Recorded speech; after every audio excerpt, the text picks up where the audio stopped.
When you first find out you're pregnant, there's a whirlwind of emotions. Excitement, joy, nervousness, even a little fear. You start to notice things you never paid attention to before. The ingredients on the back of a snack, the way your body craves certain foods, the endless advice from family and friends. And deep inside, one thought keeps repeating. Everything I eat now doesn't just affect me anymore. It affects my baby too. It's a beautiful truth, but also a heavy responsibility. And here's the tricky part. Sometimes the foods or habits that seem so normal, so harmless, are the very things that can quietly put your baby at risk. In fact, there are 4 common eating habits that many women don't think twice about, yet they can increase the risk of complications or even birth defects. That's exactly what I want to share with you today. And as you listen, I invite you to reflect on your own daily choices.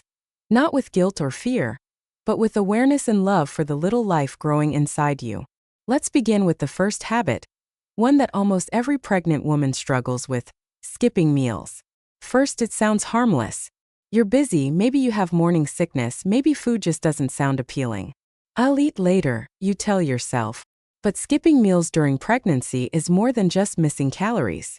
Your baby depends on a steady flow of nutrients, especially in the early months when their organs are forming. When you skip a meal, your blood sugar drops, and so does the nutrient supply to your baby. Over time, frequent skipped meals can lead to low birth weight, developmental delays, and even neural tube defects if folic acid intake is interrupted. I remember talking with a young nursing student who shared her story. She was in her first trimester, juggling classes, clinical rotations, and the exhaustion of early pregnancy. Skipping breakfast became a routine.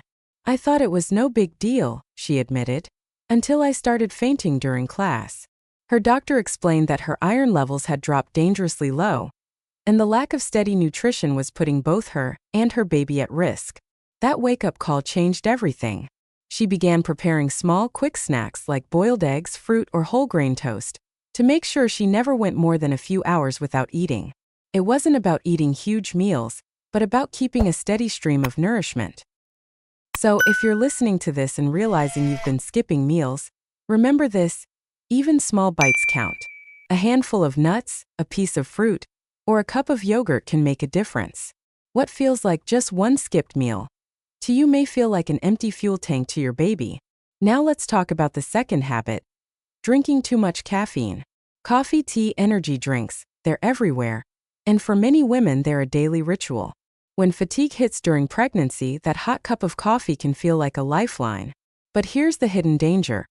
Caffeine crosses the placenta easily, and your baby's tiny liver isn't developed enough to process it. High caffeine intake has been linked to miscarriage, preterm birth, and even low birth weight. Some studies suggest it may interfere with brain development. One mother I spoke with told me, "I thought switching from 3 cups of coffee a day to 2 was enough. But when my doctor explained that even 200 milligrams, the amount in just one strong cup, could already pose risks, I realized I had to change." Instead of quitting cold turkey, she found alternatives: warm lemon water in the morning, herbal teas, and short naps when possible. It wasn't easy, but she said, "Every time I craved coffee, I reminded myself I wasn't just choosing for me. I was choosing for my baby's future." And that's the essence of it. Cutting down caffeine isn't about deprivation, it's about protection. Think of it as trading a momentary boost for your baby's lifelong health. This brings us naturally to the third habit, one that feels even more harmless: eating processed or packaged foods. Picture this: you're tired, you just got home from work, your stomach is growling, and that instant noodle pack or frozen pizza seems like the fastest solution. It's convenient, it's tasty, and it feels satisfying. But hidden inside these foods are high levels of sodium, unhealthy fats, and artificial additives. During pregnancy, these ingredients can contribute to high blood pressure, gestational diabetes, and reduced nutrient absorption. Worse, certain preservatives and chemicals may cross the placenta and interfere with fetal growth. There's a story that always stays with me about a young woman who relied heavily on packaged snacks during her pregnancy. She loved chips, cookies, and instant noodles.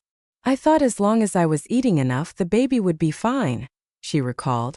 But midway through her pregnancy, she was diagnosed with preeclampsia, a dangerous condition linked to high blood pressure. Her doctor suspected that her heavy intake of processed foods played a role.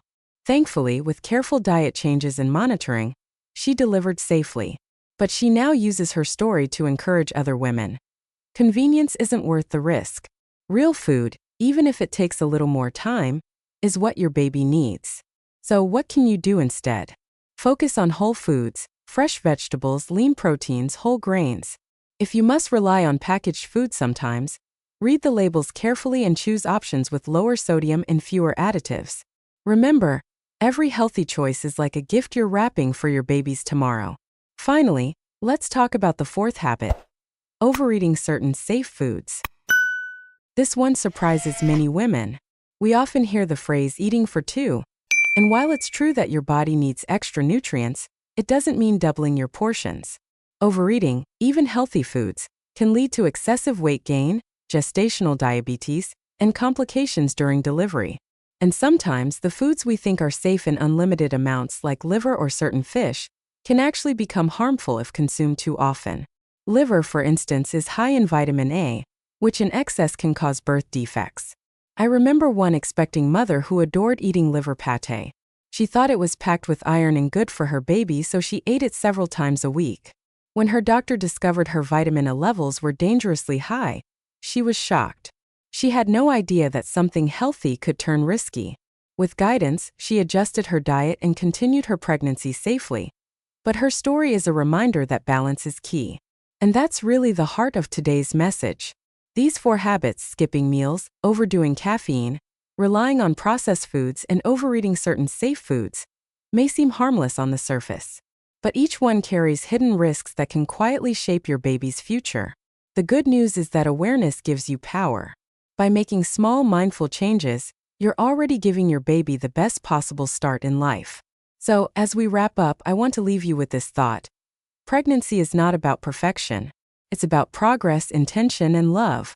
Every time you choose to eat a nourishing meal, limit caffeine, prepare fresh food, or listen to your body's true hunger cues, you're saying to your baby, I'm protecting you, I'm prioritizing you, I love you. And isn't that the most beautiful message of all? If this story resonated with you, I'd love to hear your thoughts. Have you struggled with any of these habits? What changes have made the biggest difference for you? Share your experience in the comments below. You never know who your story might inspire. And if you found this video helpful, don't forget to hit the like button and subscribe to our channel for more uplifting, science-backed tips on pregnancy and nutrition. You're not alone on this journey.